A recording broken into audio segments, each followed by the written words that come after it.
Hello, everybody, and welcome to Taking Control, the ADHD podcast on rashpixel.fm. I'm Pete Wright, and I'm here with Nikki Kinzer. Hello, Nikki. Are you feeling okay? I'm feeling great. Oh, it's great to have you here, right here Thank at you. this time. At the right time. Yes, I had a moment. You had a moment today, and I messed up on my scheduling. And but I have great clients, and they're flexible. And she was working with me, and so I'm here. That is perfect. It's just perfect. Yes. I'm very excited about our conversation today. We're going to be talking about Gremlins. And we have, I think, in fact, the perfect guest to talk to us about Gremlins. Before we do that, head over to TakeControlADHD.com to get to know us a little bit better. You can listen to the show right there on the website or subscribe to our mailing list. And we'll send you an email each time a new episode is released. You can connect with us on Twitter or Facebook at TakeControlADHD. And if the show has ever touched you, if it's ever helped you to change your life for the better, if you've ever found that you can that you can approach the world in a different way because of the conversations that you've heard here on the ADHD podcast, we invite you to consider supporting the show directly through Patreon.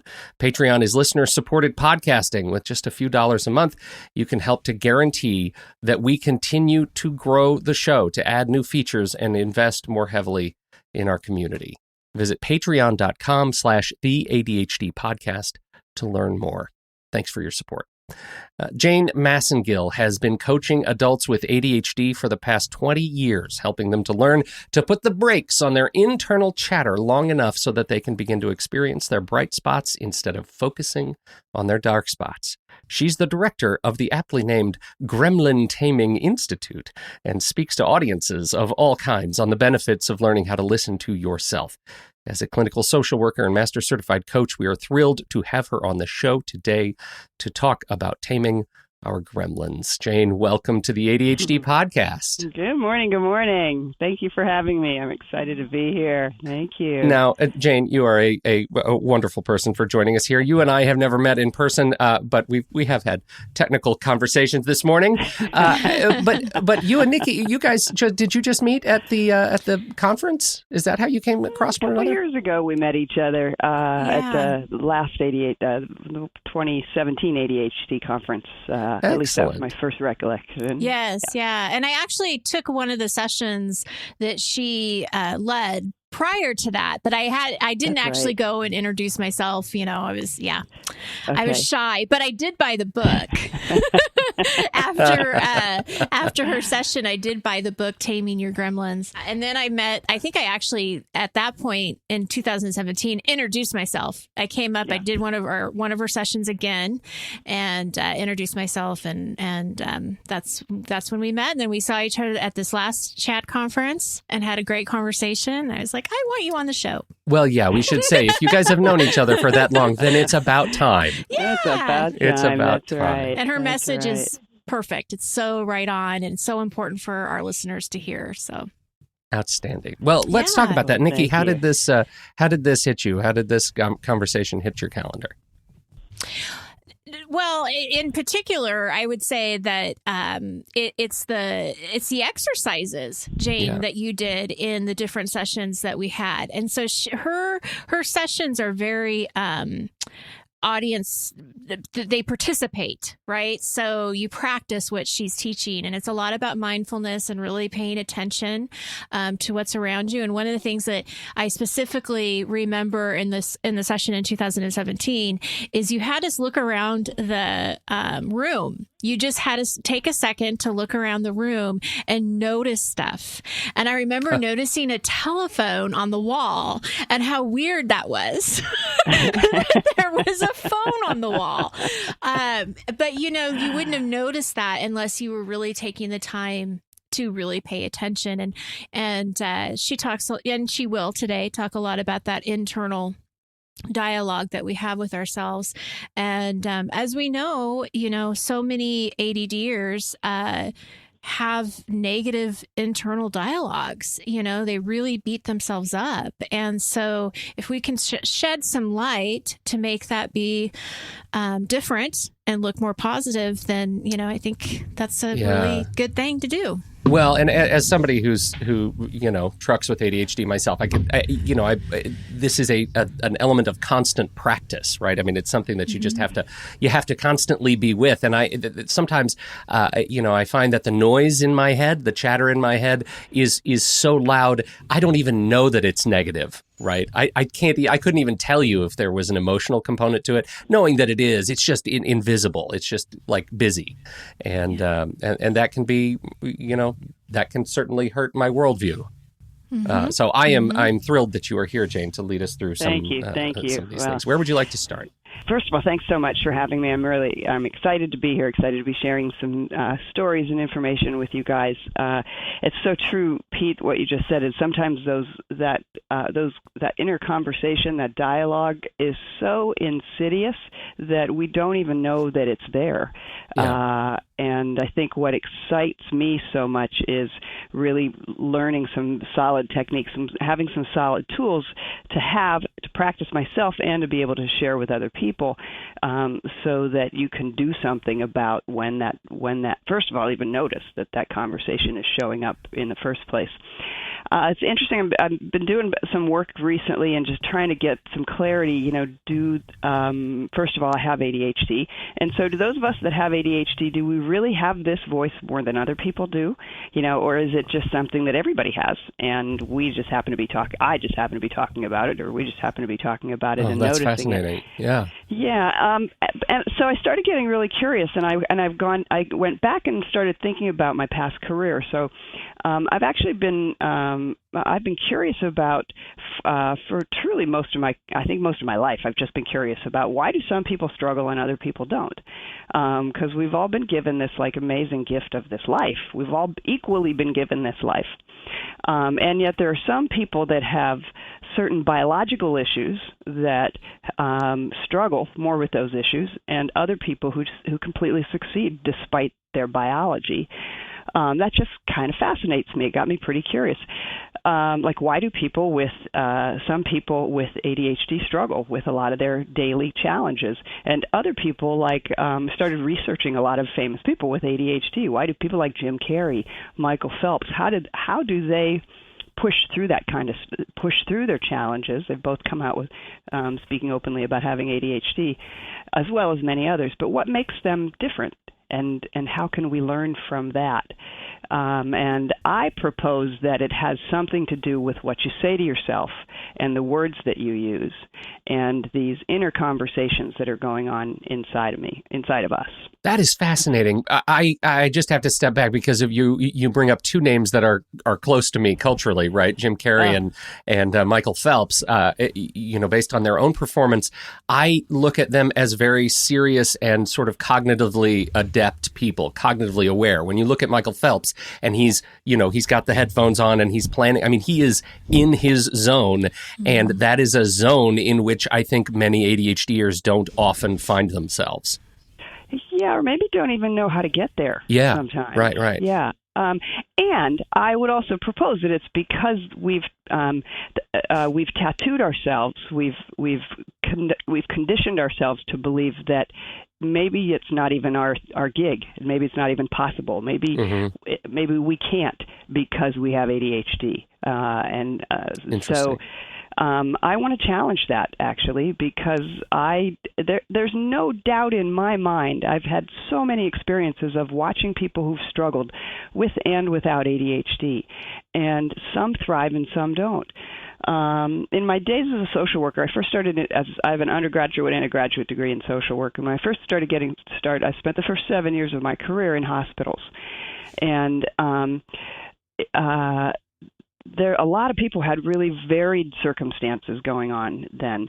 A few cases. I had worked with I've worked with so many people, but a 41-year-old woman who had 2 small children, and she was literally in her last year of life with melanoma. I had a father that I worked with who was grieving his, this is killer, 3-year-old son who he backed over and crushed with his backhoe. I had a 13-year-old. Yeah, that's supposed to be off. Sorry. A 13-year-old who was pregnant for a second time, and both of those children were fathered by relatives. I mean, just horrific life circumstances. And yet, and maybe it was the short-term nature of the work that I did with these, because I was working in a hospital setting, so I didn't hear about the inner conversations that were going on. But what I witnessed is that they stayed so strong in the moment, rather than focus on beating themselves up for being in the moment in the first place. So they really stayed present, rather than bringing the past in terms of being able to handle this situation that was going on right now. Their focus was more on, like, what do I need to do right now? And let me forget about everything that ever got me here if I'm going to be able to manage what's going on right here. Because when you start bringing in all that stuff about what's happened in the past and how you got here, you don't have the wherewithal, you don't have the gifts to access that you already have inside of you to deal with what's going on in the moment. I have an incredibly difficult time comparing any of my baggage and voices in history to some of the experiences that you just described. Mm-hmm. Right. Well, and yet, at the same point, I mean, some of the things that we get into with having ADHD, like one of my most painful coaching clients was an older gentleman with ADHD, and he really struggled with his finances and lost most of the money that he ever made, and was so ashamed of that he ended up taking his own life. He had definitely had ADHD. He was struggling with trying to work through it, and yet that shame, those conversations that were going on in his head were so prevalent, and he had trouble sorting himself from it. He didn't know how to. He didn't know he couldn't. He didn't choose to, or for whatever reason, chose not to stay in the present moment and work with what was going on now. He brought all of that contaminated stuff from the past into the present. I don't want that to ever happen to anybody, ever. Mm-hmm. And so these little things, Pete, that they feel like sometimes little things in comparison to some of those issues that I just talked about from my early days in social work. And yet it's all those little things that can add up. A life is a life. So regardless of what gets in the way, it's still getting in the way of a life. And we all equally have the responsibility to protect that gift as much as we choose to. Mm-hmm. Power of choice. That's an interesting, and I'm sure, I don't know if you're going to end up talking about that, but I was rereading some of the book yesterday just to kind of, remember what I was learning before and, just kind of catch up. But there were a couple things that really stood out, and the power of choice, but also finding joy inside of yourself. And I'll tell you that I had to reread that paragraph because that was a really interesting concept that, I think we all kind of know, but don't. We kind of expect that other things are going to make us happy. Other things are going to bring us joy. But the example that he used in the book was going out to dinner with his son, and his son was eating these barbecued ribs. And when he got done eating the barbecued ribs, he just had this look of satisfaction, and he was just smiling ear to ear because it was pure joy. Yeah. Just from eating something he really, really liked. Yeah. So I don't know where that came from. But, we lose the joy in the moment. It's that moment. That's really an important point, Nikki, because part of what we're going for when I ask myself, okay, what is it that makes some people survive in difficult circumstances and some people have challenges? Part of it is coming back to that present moment and being able to connect with what's underneath the circumstances and the life's breath that you're given. And it is so easy to take that for granted. And it's interesting, first of all, I want to say before we go any further, the book that we're referring to that you showed a picture of was written over 35 years ago by Rick Carson. Wow. I know, it's amazing. It was the only book that was ever required when I went through my coach training program 20 years ago. And it's now been written in I think, about 15 different languages, none of which, by the way, I think this always fascinates me for authors, none of which was initiated by the author, by Rick. It's just organically other people that just said, this should be in this language. And it's used all over the world with all sorts of organizations and companies and lots of coaches and therapists and substance abuse programs. So I feel so blessed to have picked up that book and let it guide me in so many ways. And I took Rick seriously when in the back of the book he says, if you have questions, call me. Here's my phone number. And I opened it. That was a great part of being impulsive. I picked up the phone and called him, and he answered. And that from there we have had a great long collegial relationship and a great friendship. And I've just learned so much. I'm so grateful to him for everything. That's great. He's brought to me. Yeah. One phone call changed kind of the direction of where you were going with your coaching as well, I'm sure. So true. Yeah. So true. Yeah. Another phone call that was actually really pivotal in my life was, again, this is kind of where that impulsiveness of your ADHD shows up. When I left hospital social work, I went into psychiatry. We moved from UMass Medical Center over to Fairfield, California. Picked up the phone book in the Yellow Pages because there wasn't an internet at that time. I'm sounding a little older, and called all the psychiatrists. And one new psychiatrist in town interviewed me. He brought me in, and I convinced him to hire me.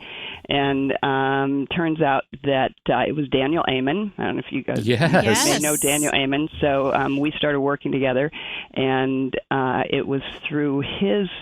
I started doing all these evaluations. This was back in the late 80s, early 90s, when adult ADHD was just being considered as a DSM diagnosis.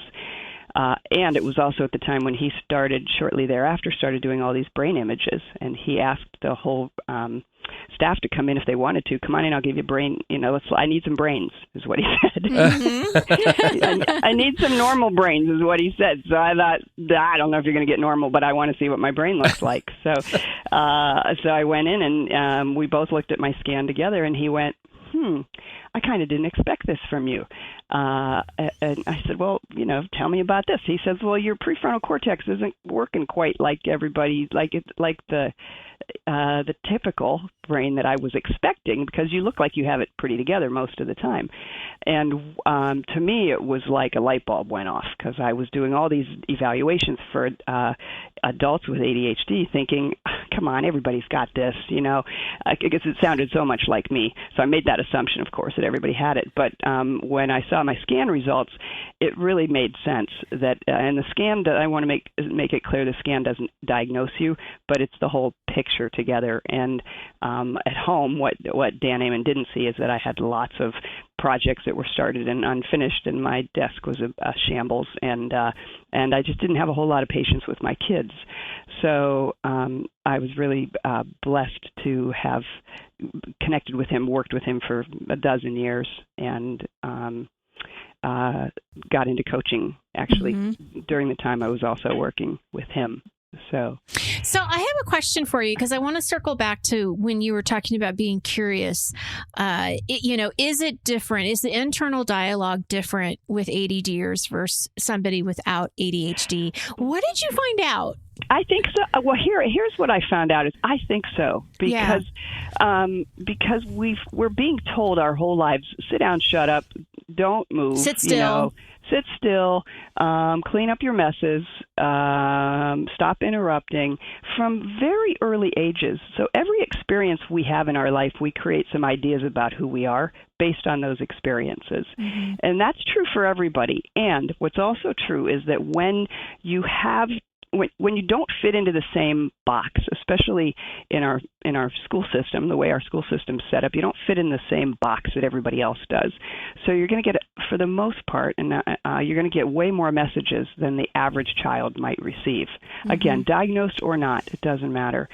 And so you start making up all these ideas about who you are, and those ideas actually may have nothing to do with who you truly are.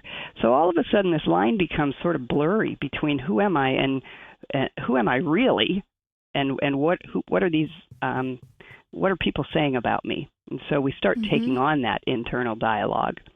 One example I can think of is again, these experiences start early. When I was 6 years old, first grade, I can remember having to come up in front of this. I talked a lot, and I was very chatty, and I went to a Catholic school. I remember being pulled up in the front of the classroom, and Sister Laura, bless your heart now, would have me hold my lips shut, and she'd make me stand in front of the classroom, facing all my peers, holding my lips shut. Wow. For anywhere between 1 and 5 minutes. It was public shaming. Yeah. You know? And, I was also probably pretty vain at that age. So I was equally as worried. I was shamed, and I was equally as worried that the longer I did that, my lips were going to look like hers. And she had these big lips, and I didn't like the way she looked either. So anyway, I started faking that I was holding my lips. And if I could talk to her now, I'd say, Sister Laura, I get paid for talking. And, look at me now. That's right. And if I wanted big lips, I'll go to Botox. That's right. Anyway, so yes, we do make I do believe that there's truth to this, Nikki, that I do think that the dialogue is different for adults with ADHD and for kids too, which is why I'm such a big proponent of parents. Pay close attention to what you're saying to your kids, because whether you know it or not, these are all formative memories of things that they're going to take with them in terms of who they start believing that they are. Well, and that's the curse of being a parent with ADHD, right? Is that sometimes I find myself in ADHD understanding mode where I'm parenting with ADHD in mind, and sometimes I find that, I'm parenting normatively, and it's just because we're not in sync, and I find myself saying things that were said to me, and I want to just slam my head in the car door. It's just so. Right. I hear it as it comes out of my mouth. It's so triggering. I know you want to just kind of pull them back, right? Yeah. Yeah. It's painful. It's painful. So it's interesting. When I came back from the ADHD conference in St. Louis, Russ Barkley spoke on adults with people with ADHD having shorter lifespans. And I didn't even want to go to that conference because I thought, why do I want to learn that I'm going to die earlier? But I'm really glad I went, because he talks about conscientiousness. And one of the things that can increase your lifespan is being more conscious. I thought, perfect, being more aware, noticing more, paying more attention. And I thought, well, hang on a second, we have ADD. And so paying attention and being more aware, that's part of the challenge of, our focus is all over the place. I have been practicing simply noticing, sort of the essence of Gremlin-Taming now for about the last 20 years. And simply noticing it is paying attention, but there's kind of you're paying attention to a whole lot of things. Mm-hmm. And so I thought, well, how can I help people simplify what it is to pay attention to? How can I take this buzzword of mindfulness, awareness, simply noticing, and bring it down even more to help people have a simple place to start in the beginning? And so I started thinking about word watching, kind of like bird watching. Bird watching, when you're sitting in your bird watching, you're just sitting, you're kind of looking specifically. Maybe you're looking for a specific bird, or you might just be sitting on your porch kind of going, what's flying by? Well, all day long, those birds are flying by, whether you know it or not. You just haven't stopped long enough to really focus on them, to pay attention to them. And there are some words are the same way. So it's helpful to be able to. So I want to play around a little bit today with doing some word watching. There's some certain words that I find that once you get underneath the words, you start understanding what are the habits, the behaviors, and the beliefs that we have about ourselves. And then once you notice those things, then you can decide what do you want to do with them. Again, it's coming down to the choice. Mm-hmm. So, well, and I want to say something about that before we do the practice, because I know that there's this power of choice, but then at the same time, you say, what is it that you want to do with it after you've noticed it? But I guess where I get stuck is, how does a person stop believing what they have believed for so long? Great question. It goes back to that experience of joy that you talked about earlier, Nikki. So the first time I ever had my own experience I'll go back to Pete. This insidious voice, it used to be so connected to me that I didn't know the difference between the two. And I had a very powerful experience of being able to just sort out to be able to take that inner conversation and literally give it a picture, call it a gremlin, put it behind me, and then come back and have the same exact experience I just had, but only with that behind me, separated from my body.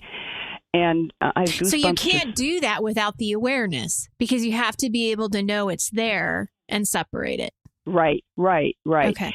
And the words are one way into that awareness. Right. So okay. It's kind of like there's this big thing of being aware. Well, what are we supposed to be aware of? Yeah. Our words, our behaviors, our habits, inner conversations, physical experiences in our body. All of those are grist for the mill in terms of things that you can be aware of, but where to start, if you want to just take one super simple thing. And so I'm proposing start with your words. That's a super simple thing that you can take. Listen to, do you hear yourself say the word, I can't, or I should, or, just some of the more defining language. So when I experienced myself without the gremlin in my body, I had this, there was such tremendous freedom. I honestly felt like I was just being born again. Like, here I am. Holy crap, there's a me inside of here without all this conversation. That's the fuel. That's the motivation. It's not a decision, because you don't need to cognitively decide that. When you feel joy, when you feel happiness and freedom, you naturally move toward it. You don't have to decide. If you were behind a barbed wire fence and somebody opened it up, and you walk through, you don't have to ask yourself, do I want to go through this today? Let me choose. Let me decide. Right. Heck no, you're taking a run for it. And that's the same thing with that inner freedom. It's already there, but we squish it with all these experiences that we've had based on, being the square peg in a round hole, or whatever that saying is. Which I always get backwards. I know, I do too. That's great. So watch for those words. So those all or nothing words is something that people can start to pay attention to. Can, should, ought to. Yeah, words, and then phrases like, when I was a kid, my cousin would always say, "Oh, Jane, you're such a Jane," when I do something goofy. Oh. Right. And she was goofing around, and yet when I got married, my husband said, "Wow, that's such a put down when you say it to yourself," because I used to just automatically say it. And when I really started thinking about it, what I was saying, what the message underneath that was that I was making up was, "I'm stupid. I'm never going to be good enough. Why bother trying?" And so simply paying attention and noticing those words, that message, then I can decide, do I want to take that right now?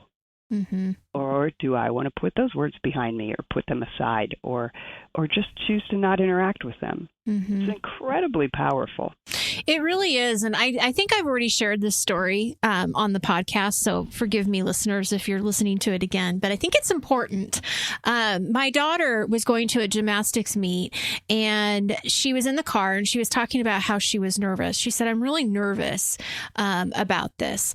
And I had just read something about when you say "I am," whatever comes afterwards is what you're focused on, and it's what, is going to come to you. So I shared that with her, and I said, when you say "I am nervous," then when you go out there, that's what you're going to feel. So what's something else you can say that would be a different result? And so we came up with, "I am brave. I am courageous. I'm strong." Okay. All of these things. And what was so great about it, Jane, is that she didn't make the scores that she needed to, but she came out really proud of herself and really happy about her meet. That's great. That's great. Yeah. So that's There's so much power to that. I am are two really powerful words. Again, just listen to the words. Kind of like, okay, there's a bird flying by. There's an I am word. Pay attention to that I am word. I wear a bracelet every day of my life. It says "until now," so that when I catch myself in the middle of an I am statement, and I catch anybody else in them, I will call us all on that, and try those two little words. Until now, I am nervous, or until now, I am not good at something. I never thought of that until now. I love it. Yeah. Until now. That's it brings you back into the moment rather than letting the past contaminate the present. Well, it's a great exercise because I feel like part of the insidious nature of the voices, of the things in our head, is that they are, by their nature, sort of calorically exhausting, right? Like there comes a time where you let the voices in because you're so tired of fighting them all the time. And these, having a mnemonic, having some sort of a reminder, a physical, a tchotchke, or something, your bracelet is it's so beautiful to remind you to just stop. Just stop. We know you're going to have to be reminded to stop. You live with ADHD. Just find something to remind you to stop and say something positive about yourself. Yeah, absolutely. And don't ever stop trying. Don't get so comfortable with your own habits and rituals that don't serve you, because you've been given this incredible life that we all have. I mean, and what you choose to do with it is completely up to you. You know, why not do the best with it you possibly can, regardless of your struggles? Well, this seems like a great entree into an exercise. Do you want to lead us through something practical here? Yeah. So what I'd like all your viewers to do, and listeners, and the two of you also, is come up. I just want you to think back for a moment on a time in your life where and it could be yesterday and it could be 25, 40 years ago, a time in your life when something with your ADD kind of slipped you up, got in your way. It could be an embarrassing moment, a first grade talking too much, might be a deadline that you didn't miss that maybe you got in trouble for, maybe you interrupted somebody, maybe you were late to something, you had to pay a bunch of late fees because you didn't pay some bills on time, or you lost property tax payment check, which was slipped behind my desk. Cost me a lot of money. A time you passed up an opportunity because you didn't think you could handle it. Just think about one of those and write it down. I'm going to ask that you just come up with one and write it down. Just one or two sentences about it. Okay. Okay. The sound of writing is always exceptional podcasting. Okay. Right? I know. Or typing, having the typing. Right. Yeah. There you go. All right. And then I want you to ask yourself, and also write this down, what did you make up about yourself as a result of that incident? Remember, with every experience we have, we make up something about ourselves, good and bad. Okay. And then what do you do now or not do now because of that experience?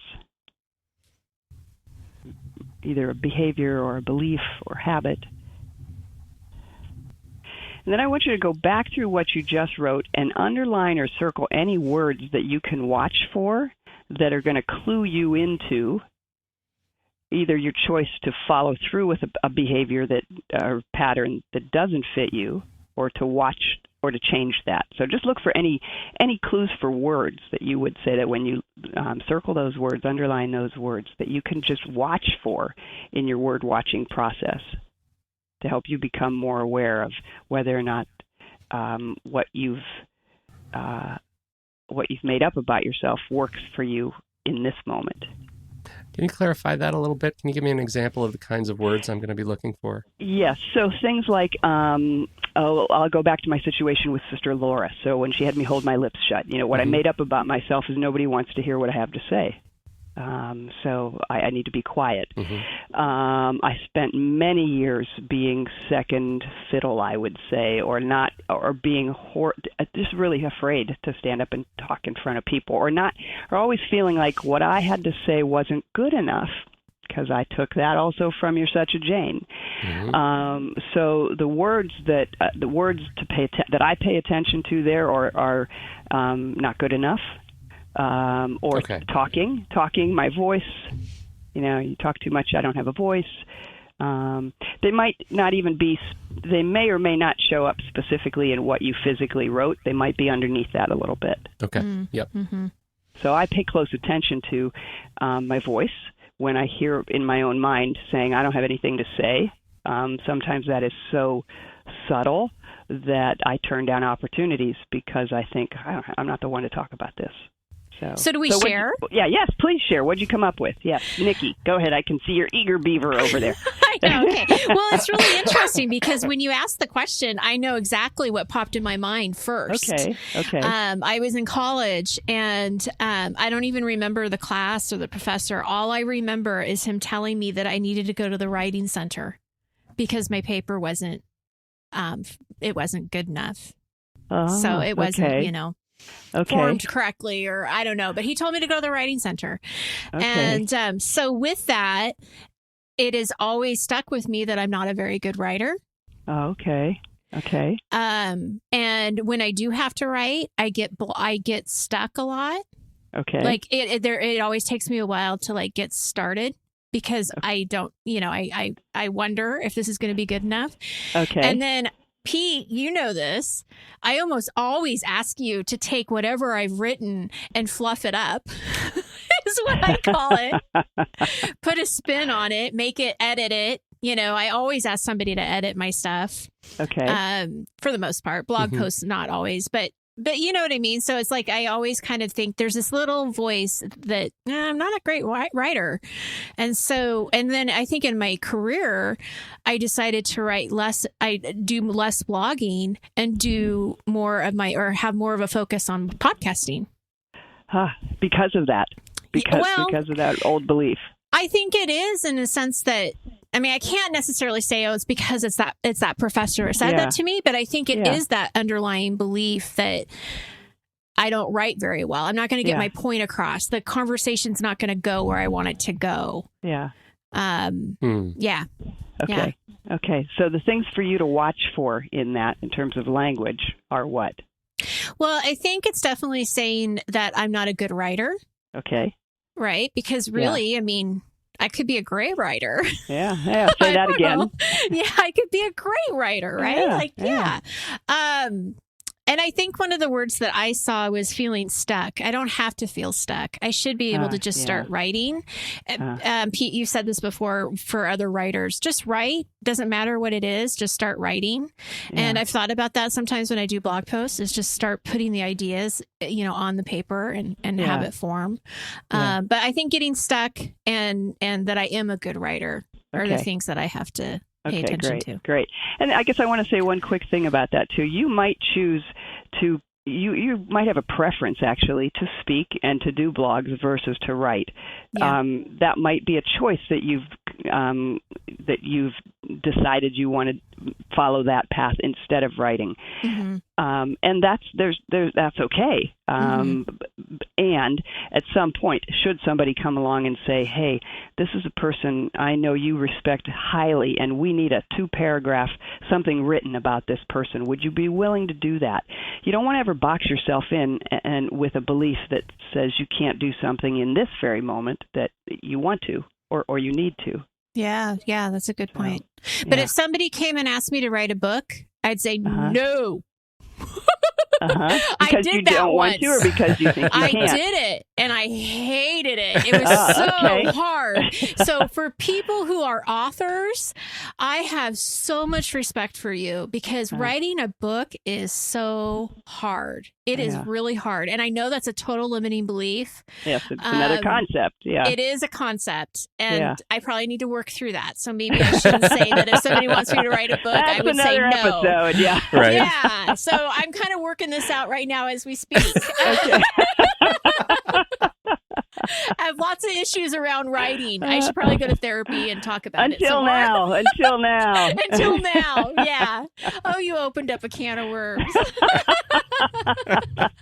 All right, Pete, we better shift to you before we I feel like we're coming off the rails. No, for me, it was, part of my career is in video production, and I ran into a client who wanted some very specific, heavy graphics intensive work, and that's not a style that I I do a lot of work in. I'm much more of a documentarian, and I don't do a lot of building, sweeping on-screen graphics, things like animations and things, and that's what they wanted. And I found myself in a place where it was just way too easy to delay, to take too long, to put myself in a bad light because I was not fast enough or not good enough to do what they needed to be done. And as a result, I found I just would stay away from clients who were asking for that kind of work. And the sort of, as I started thinking about it and writing about it, I was realizing that, what they were asking for was some inspiration from me as a creative professional. And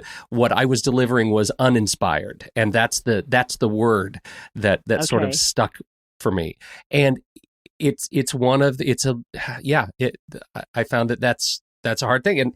And the truth is, I think if I'm really looking at it practically, if I'm really watching those words in the other projects I've taken on, it's not that I may not be as fast as some others, but I can do the work. It puts me in, it turns my stomach into knots, right? I mean, it's just hard. I think whenever I think of those projects, I go back to that one that still is over my head. Like, I did that badly. I wasn't good enough. I wasn't fast enough. I'm uninspired. Go back to that phrase, I can do the work. Okay. And say that again. Yeah, I can do the work. And notice what that feels like when you say that. Right. Yeah, well, it's appreciably different. I can do the work. Okay. Yeah. Feel that sense of freedom, like that somebody just opened the barbed wire gate for a minute. Yeah. And you just need to stick your foot in it and squeeze through. Yeah. Right. You still might not decide to go that direction, but that experience of, well, I can do this. Yeah. That's the piece. That's that place of joy. Like Nikki, you said, I know I could write.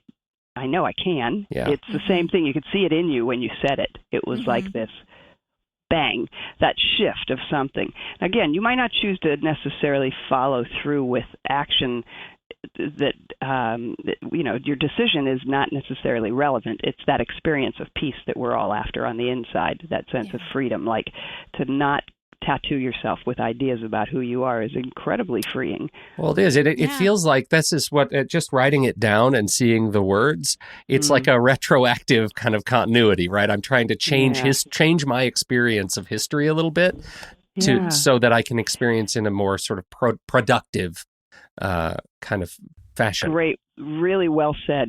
When you bring things into the light, something as simple as watching your words and writing them down. There's something powerful about writing them down versus just saying them. Saying them's great too, but writing them down, I prefer it simply because it comes into black and white or red and blue, and you can then see, okay, what do I want to make up? What have I made up about myself based on these words? And is that what I want to do right now in this breath? Tomorrow you might want to, but we get a redo every single breath. Yeah. We breathe 34,000 times a day. That's a lot of breaths. That's a lot of breaths. That's a lot of breaths. And if you think in every single breath we get a chance to redo, that's a gift. Don't take it lightly. Don't take it lightly. What a wonderful little exercise. Watch your words. Yeah. Watch your words and what's underneath them, and choose what you want to do with that. Mm-hmm. That is beautiful. So one point that I just want to say that I think was really interesting is, Jane, you said it may not be what you wrote down. It may be underneath that. Yeah, and I think that's a really good point, because at first we just look at what did we write? What are we looking for? But we got to peel the layer. We have to peel the onion a little bit more to really see what's under there. Yeah. Yeah, and that's part of separating you from your voice, separating you from the ideas about who you are, is digging a little bit deeper so you can experience what's underneath it. And then you become in touch with the one who's doing that, the observer. Yeah. That's the power. Mm-hmm. This is such what a wonderful exercise, Jane. Thank you so much for sharing this with us and running us through it. I have some more writing to do and a new model through which to do it. Share us, we're wrapping up here, but share us a little bit. Where would you like people to go to learn more about you and your work? And is there a way we can take this exercise, and would you be okay with us sharing it as like a PDF, or do you have a PDF or something we could share it with I don't have a PDF, but I can make one up for you and send it your way, no doubt. I would say the first thing to do is just keep a word journal. Keep some kind of a journal. I've called it for myself over the years. I've had a Gremlin journal that entails a whole lot. For me, the word journal seems super simple, just a quick, easy way in to start. So keep a word journal and just a place to kind of catch yourself with your language. And where would you like people to go to learn more about you and your work? Yeah, thanks for asking. Come to my website, janemassengill.com. Well, that's easy. Simple. Way to find me. Yep. janemassengill.com. I'm on Facebook. Also, I have a business page, Jane Massengill. So I'm a name you can trust. Just come by. Oh, listen to you. Thank you so much, Jane Massengill. We sure appreciate your time and attention today, as we do all of our listeners who have downloaded, all their Patreon supporters who've shown up for the live stream. Thank you, everybody, for your time and your attention. Until next week, on behalf of Jane Massengill and Nikki Kinzer, I'm Pete Wright. We'll catch you right here on Taking Control, the ADHD podcast.